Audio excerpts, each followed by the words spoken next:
Cindy Stearns. And I'm Glenn Stearns. And this is Grit Happens. Join us as we engage in candid conversations with some of the most successful people in every field and from every walk of life, all with the common thread of grit and a goal of not just surviving, but thriving. And we hope that the show will help you feel informed, energized, and especially inspired. So let's get started. This is Grit Happens.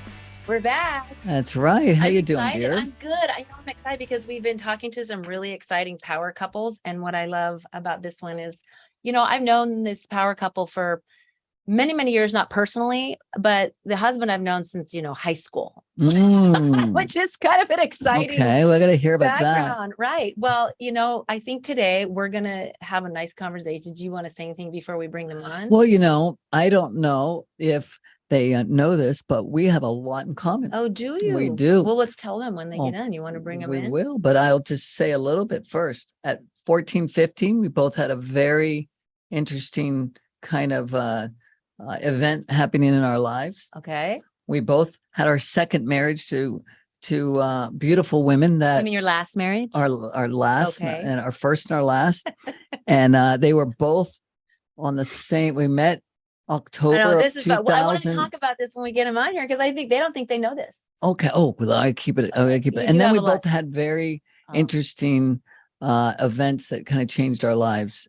Kind of in the Physical middle. events, life-altering physical That's right. events. I think that's interesting to talk All right, about. why don't we bring okay, it well, on? let's just bring it on because we're gonna pour a little sugar on you today. Please welcome to our guests, husband and wife of almost 20 years, Lauren Monroe and Rick Allen. Hey, how you guys doing? There you are. Good. Thank you. Thanks for being here. Now, you probably didn't know we had so much in common. I didn't realize either until Glenn started listing some of the life right. events. Would you like to elaborate a little bit on that? Well, first, obviously, we'd met back, I think originally back at the Carry Forward Awards, way back with that when we were both, Veterans. I think, recognized for Veteran working work, with work veterans. Yeah.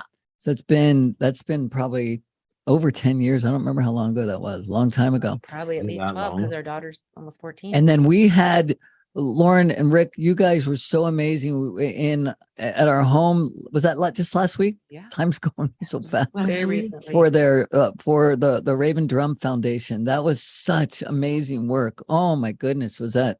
I was want to that talk something? a little bit more about that. Now, as you may know, Rick is the drummer for Def Leppard. He has been very famous there. And I think that's what the original life story you were talking about at 15. You started the band. Is that right? When you first joined the band?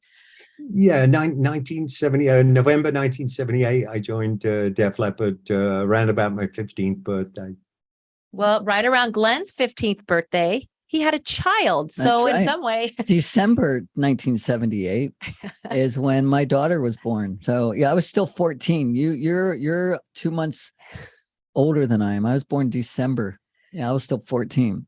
so, and then Lauren, of course, I like the story. You two met through a friend and you both felt like you'd found your best friend is what I understand. Someone you'd known forever. And you met in October of 2002.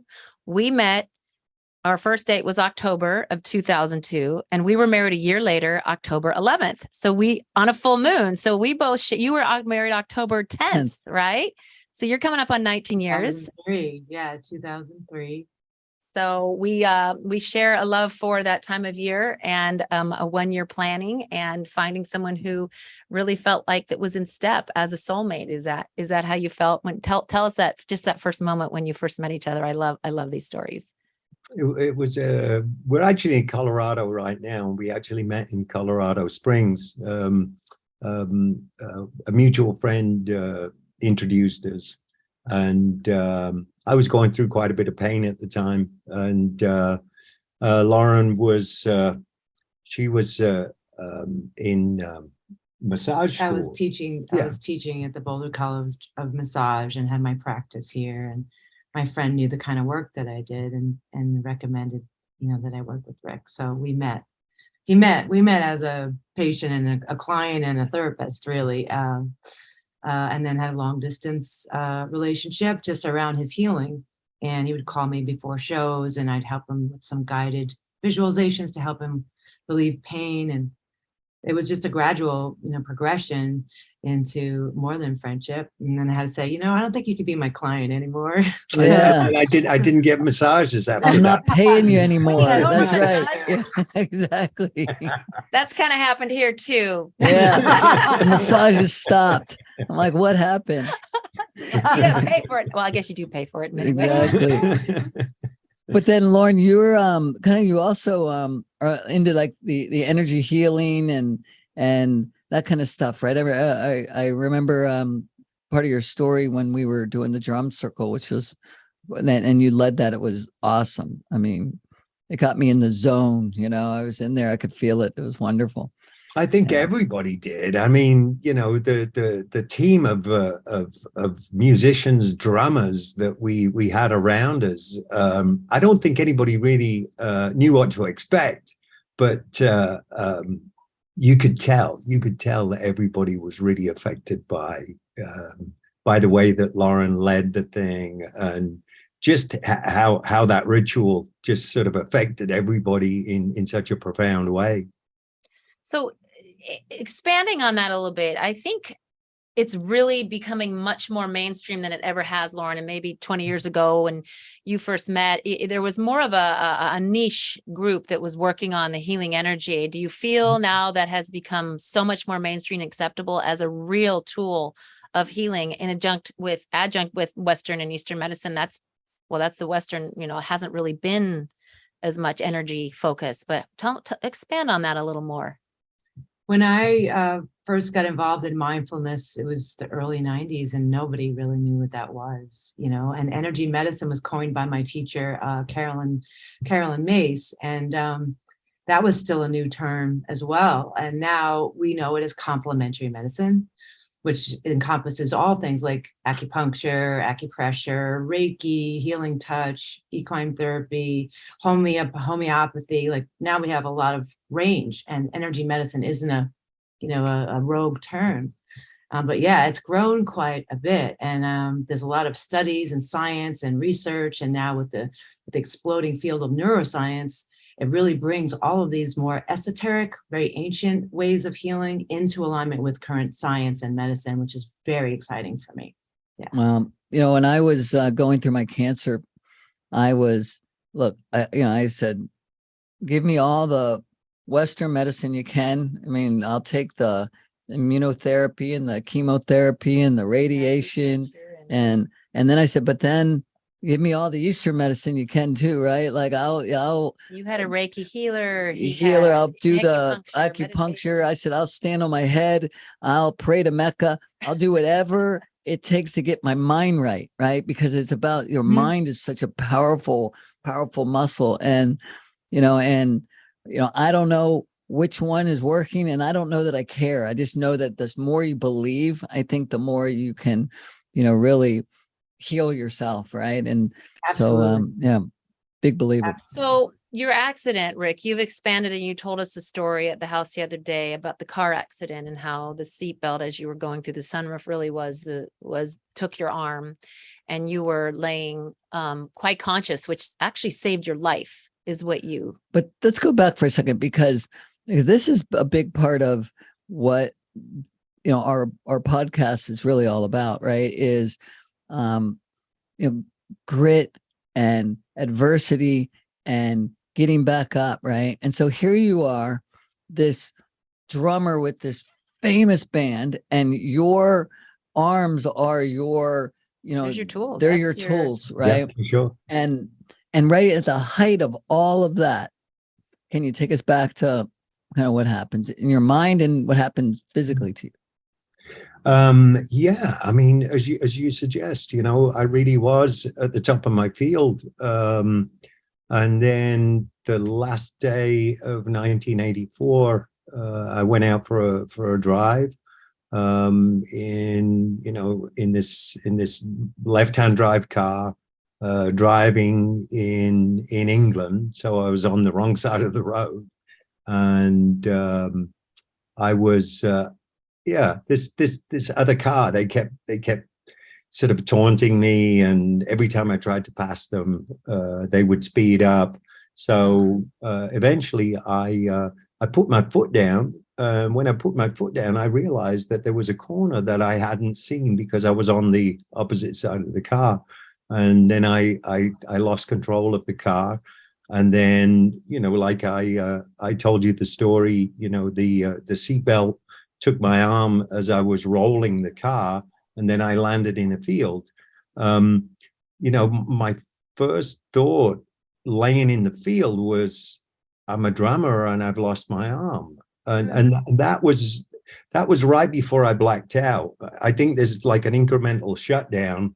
And I think I was kind of down to the reptilian brain, where it was really just keeping me alive. And as I told you, I think that was really the thing that kept me alive, was the fact that I didn't, I remained conscious, and my body tensed. And because of that, I didn't bleed out. And it wasn't until I got to the hospital, when they gave me the anesthetic, that was when I started to bleed out. But I had an incredible team of nurses and doctors, and they were able to save me. So what's your mindset, say a couple days later, right, when you really start to realize you've got an issue? Because I know, didn't they sewed it back on? Didn't they do that at first, but it just didn't, Rejected it? Yeah, or you had some infection. That's right. I think they kept me in a coma for probably, what was it, probably about a week or two. I'm not sure. Yeah, I think I was in a coma for a week or two, and during that time they went through a really long procedure trying to, they reattached the arm, but I think because of the location, laying in a field, this, that, and the other, it actually got infected.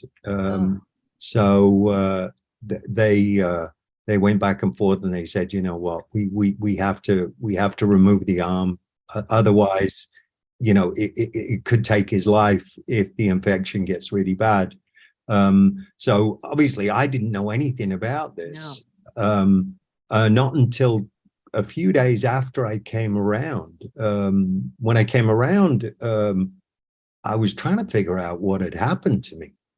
Fortunately, my brother was there, so he kind of clued me in as to some of the details, and he kind of disclosed that to me in a way that wasn't too much of a shock to my system. And then when I finally realized what had happened to me, that I'd actually lost my arm,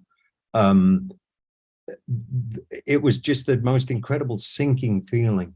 And then I really had this feeling of not wanting to be here anymore, and just wanting to shrink into a corner. And I just felt really quite defeated. But something happened. My parents, they were very supportive. But I think what it was all of the outpouring of encouragement from all over the world. I think that was the thing that really sort of brought me back to a place where I was like, you know what, maybe I can do this. And then I asked my brother to bring in my stereo system into the hospital and bring all the music that inspired me when I first started playing. And then because of that, I discovered, the power of the human spirit, as it were. And that was the beginning of realizing that I could actually play drums again. And that was the beginning of a new chapter in my life. Wow. When you hear so many stories of people that have gone through something major in their life, and it will either break them, and I know we all know a lot of those people, or it'll just allow them to dig deeper than they've ever dug and recharge them, right? You, I think. Exactly. And I I think people are still trying to figure out what that is, right? Like why that happens. But, to the ones that can figure that out, you become a leader and you become, somebody that people look up to, because obviously in your case, especially, you've got this amazing gift and you're at the top of your game, and now you've fallen down, and you can either be the victim or the victor, as we say, right? And you can cry, poor me. And of course, to your point in the beginning, you didn't want to be around, and you got to go through a little of the woe is me's. I mean, we're human, of course. but then it's about digging yourself back up off the ground. I've had a little of that myself with what's going on in my life, but very similar as far as Well, he went through, I don't know how much you know about his journey, but he went through tongue cancer, invasive tongue cancer twice. And the first time was a chemo and radiation. And at the time he had said, look, I want to live. Just if you have to take my tongue, if you have to take everything, do it. Because at that point, you just want to live. Like, yeah, that's the first instinct. And then as we look back, he's like, wow, he's a storyteller. It would be a real devastating thing. But he took a very methodical medical approach, did that. And then 4 years later, the cancer returned. And at this time, it was a much more severe physical altercation because they couldn't do radiation anymore. So they took out his epiglottis. Now, if you know anything about eating or swallowing or breathing, your epiglottis is your primary target defense against choking. And when you swallow, it closes your windpipe so you can push the food down your esophagus. And without it, you literally are very vulnerable to aspirating, choking, pneumonia, and many other things. And that's a long way of saying I can't eat anymore. he can't eat. So, yeah. And never will again. No. So, or even drink at all. So it's all through a feeding tube now.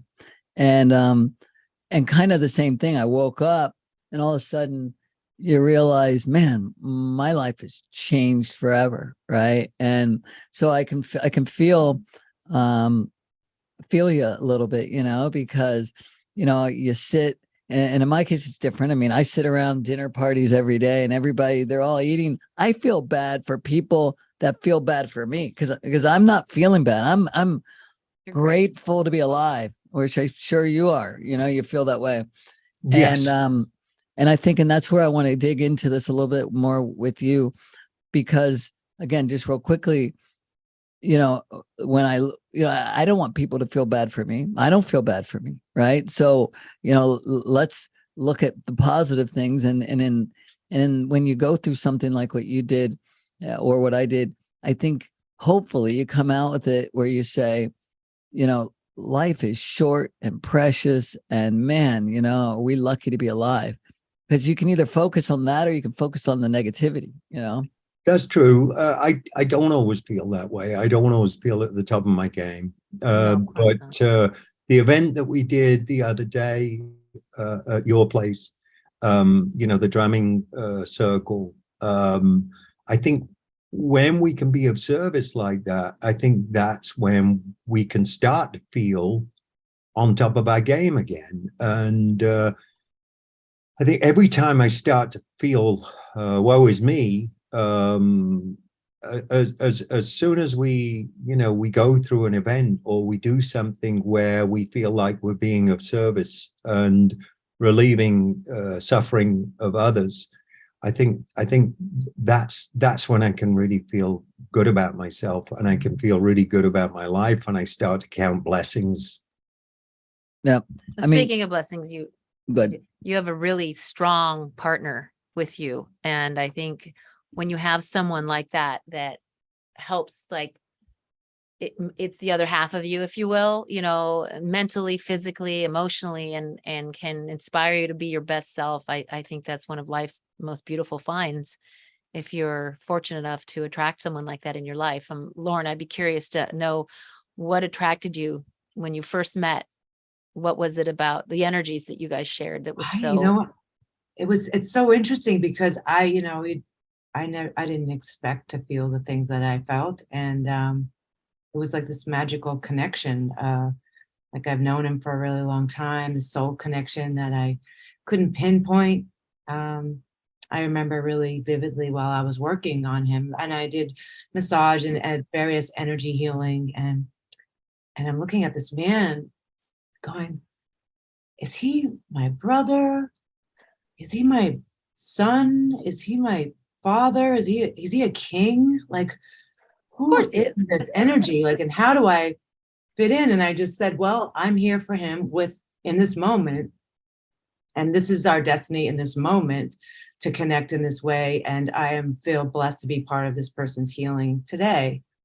And then, you let it go. And the way the universe would have it is we were together. We were supposed to be together, and we were able to do that. And so that it was a magical connection. I don't even know how to define it. I think one thing I can say is that I'm not sure I would be here if it wasn't for Lauren, because it was really very challenging, and I think to go through that kind of experience without a really strong partner would have been just even more challenging, to the point where I'm not sure which direction I would have gone. So it was great to have somebody to keep nudging me back on track, and somebody that obviously really cared about me and loved me. So I think it does take a partnership in that way to enable somebody like myself that's gone through such a terrible thing to really find my way again. Yeah. When I mean, you've been recognized by so many people. I know you teamed up with John Roberts at the Wounded Warrior Project, and then Maria Shriver before given that the awards, and lots of awards for really being able to work with veterans and being able to work with other people with PTSD. Now, again, it's hard to not feel sorry for oneself, right? You get in a rut and you start to feel down, and yet then you look around and you say, man, there's so many people that are inspired by me being strong. And so it's almost like an obligation to keep being strong for other people, because they look up to you, right? And they want to make sure that you're their rock, because the world is freaking tough. Rock and roll. Just make sure we establish. And the world is hard. And so they need people that they can look to that have had severe adversity in their lives and remain strong, right? So what do you do mentally? What do you do to keep pushing yourself in the right direction? Because at times it's freaking hard, It is. I think having other people to look up to, but also having the ability to lift other people up. I think being able to look in both directions, be able to look up to somebody like I look up to Lauren, but also keeping in touch with people, as you suggest, that look up to me. And I think it's good to be able to look in both directions. I think you want to add something to that. Yeah, no, I would. And I would like to just bring up the power of vulnerability here, because you can go through something and be a role model, but to connect with other people the way Rick does, and we both bring to the work we do, is that we have to be completely vulnerable with our own frailties.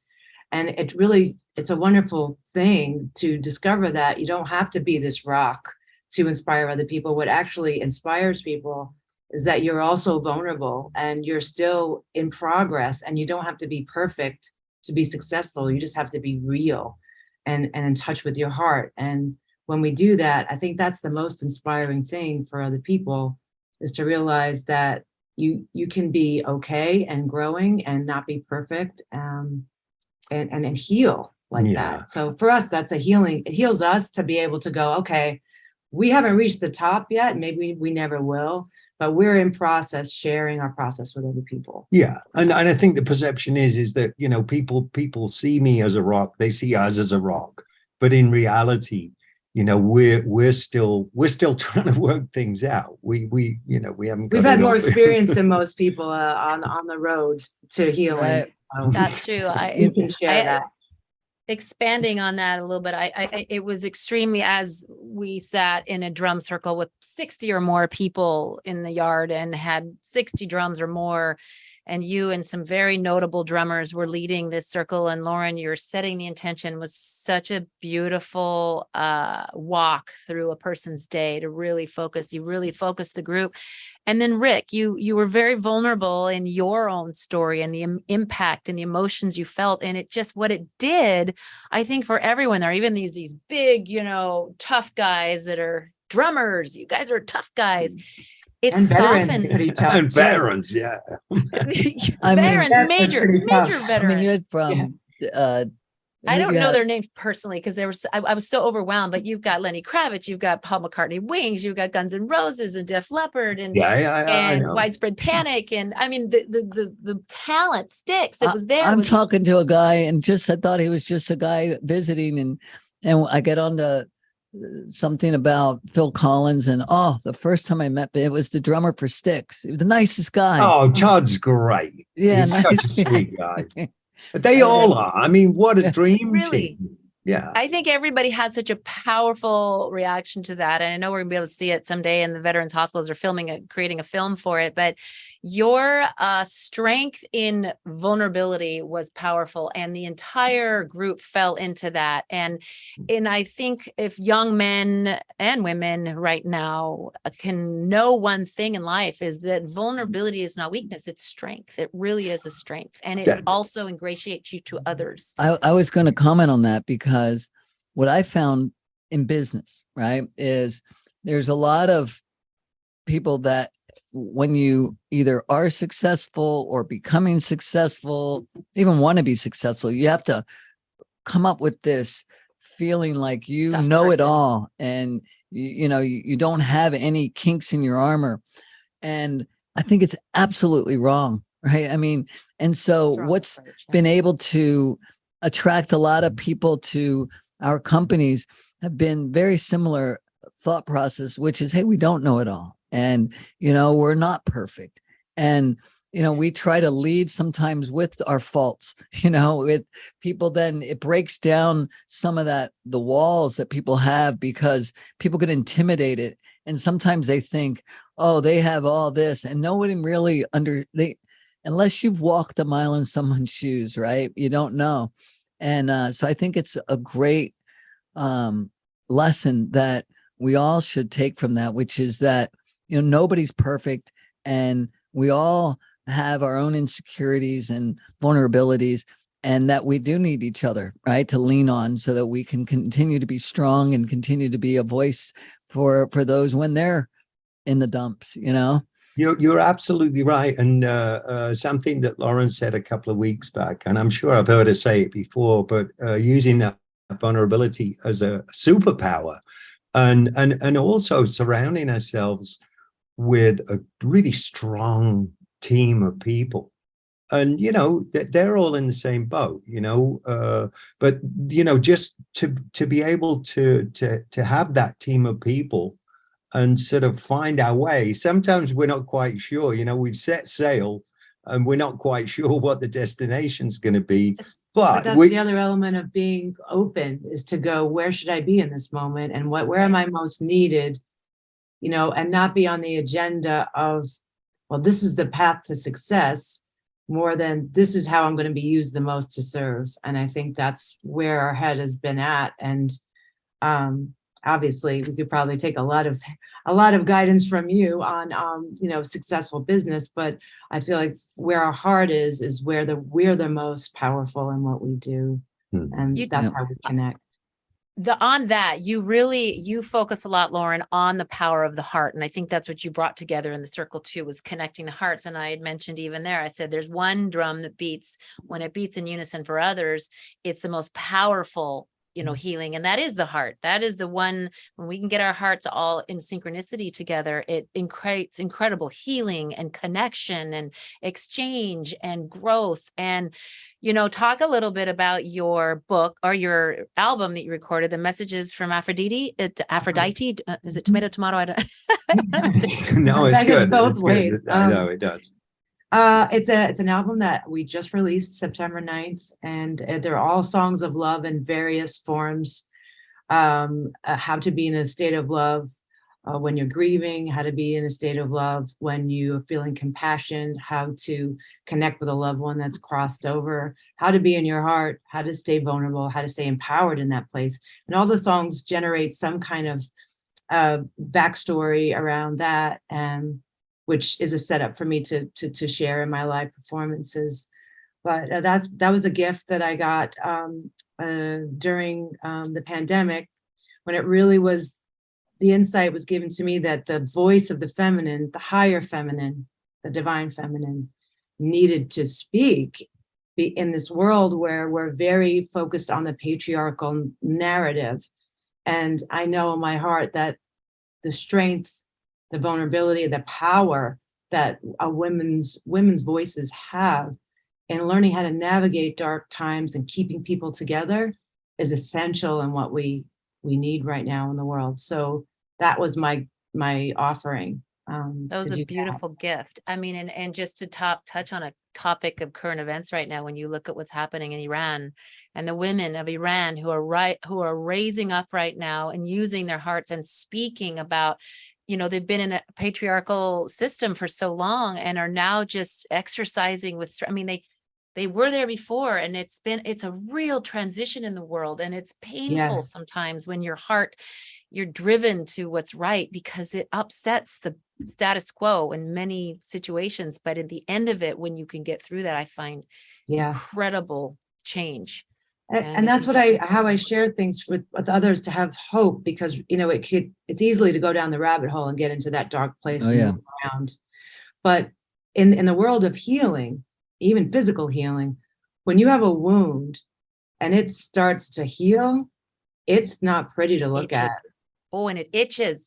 It's ugly, it's bruised, it could get pussy, it needs to it's not pretty. Yeah, you got to get it out. Right. And so we're looking at that in the world right now, because we're seeing the disease, we're seeing the wound, everybody's seeing it. We can't really look away from it anymore. And that's the power and where we are now. And it's a stage of healing. We're not being destroyed. We actually are healing, but we have to look at the dark stuff that's always been there, that's been underneath the surface. So.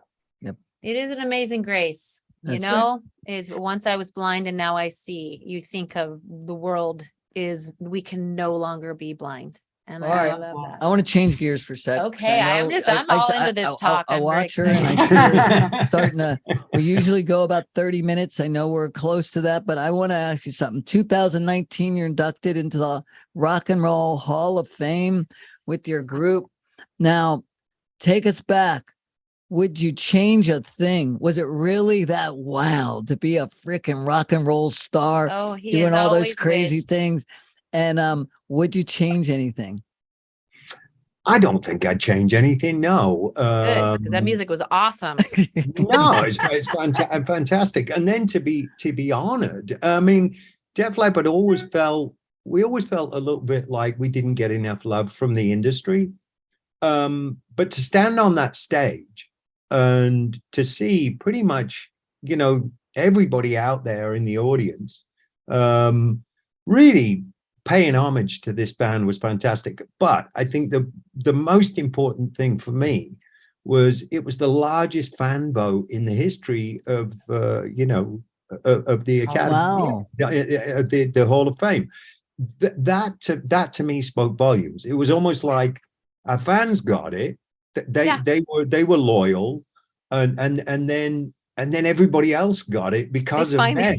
Yeah, so that's awesome. It's so interesting. Fantastic gift. You say that because I've noticed over the years as the bands and you weren't as acknowledged in the music industry, but I knew among my peers, my group that you were probably the top most requested, most listened to album of any that was in circulation. And I remember that feeling like they're the greatest band of all time. Like that's what my peer group saw. And still look at, you're still performing, and look at Miley Cyrus is out there singing Portia. No, I know. I mean, to be where I am at this point in my career is such a gift. I mean, I would never have thought I would be doing what I'm doing, but I am, and still being successful, which is that's the blessing. Oh, that's perfect. Lauren, Lauren, do you have a favorite song of all their greatest hits? Is there one that you love the most, or can you pick, or can you say?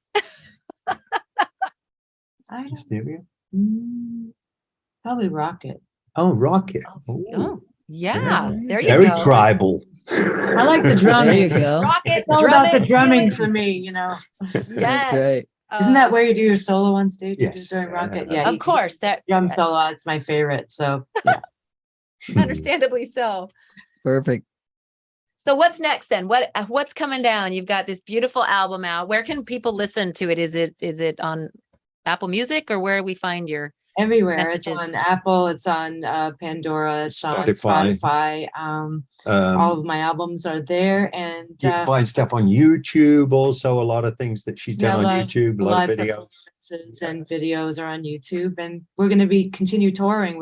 Tomorrow we'll be in Tucson, and then we have a whole East Coast tour in November. So you can see us in New York and Boston and New Hampshire, and we'll be, just kind of making Perfect. stops, telling the stories. Love it. Still Yeah. rocking, still rolling. You guys never stop. It's amazing. And Rick, is Def Leppard writing any new songs right now? Or again?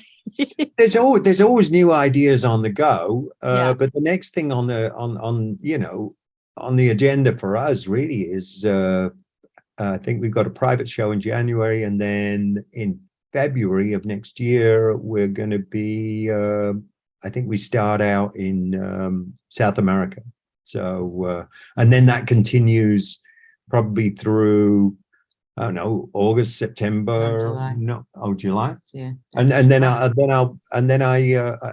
take a break, and then, wait and see what happens for the year after. So it's always busy. We're always doing something. Yeah. And then obviously your Raven Drum Foundation keeps pounding away. So that's great. Yeah. Well, we got to thank Lori Baker, our friend who introduced us to the foundation. And we've been so blessed to have gotten to know the causes and the work you do with veterans. You've always been a patriot in that way and supported our veterans. And, God bless you, and hats off to our veterans. And, they are the unsung heroes, really. And so you too. I mean, the way that you guys have supported us, and all the foundations and charities you support, we look up to you, and we admire your whole sense of philanthropic service. It's just we feel blessed to be part of this community, to continue the outreach and help other people. And wow, this has been just having us. Wonderful. Is anything else specifically you'd like to touch upon? Because I'm just been. I think a lot of the people that watch are people that are looking for inspiration, right? And that's what I think got them when they originally reached out and said, "Hey, we want to see more." And a lot of it came from doing that Undercover Billionaire show. And so having people like yourselves come on and be able to really talk about, again, adversity, really, right? Setbacks, and then thriving and setting great examples. That's what it's all about. So really appreciate it. Yeah, sometimes the biggest setbacks can sort of turn into the biggest blessings. Yeah, and that's what I'm starting to see more and more in my life, in our lives. So there's an old fable Glenn loves to live by. I won't tell the whole story, but it was about a farmer who had a horse who ran away, and the moral was, it could be good, it could be bad. It could be good, it could be bad. I think life is about that. It could be good, it could be bad. You just don't know. So just keep your heart open and allow the miracles to happen, really.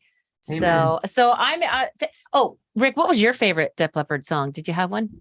I do actually. I really love the song Hysteria. Yeah. Yes. That always gave me a sense of well-being, and I always related that to a higher power.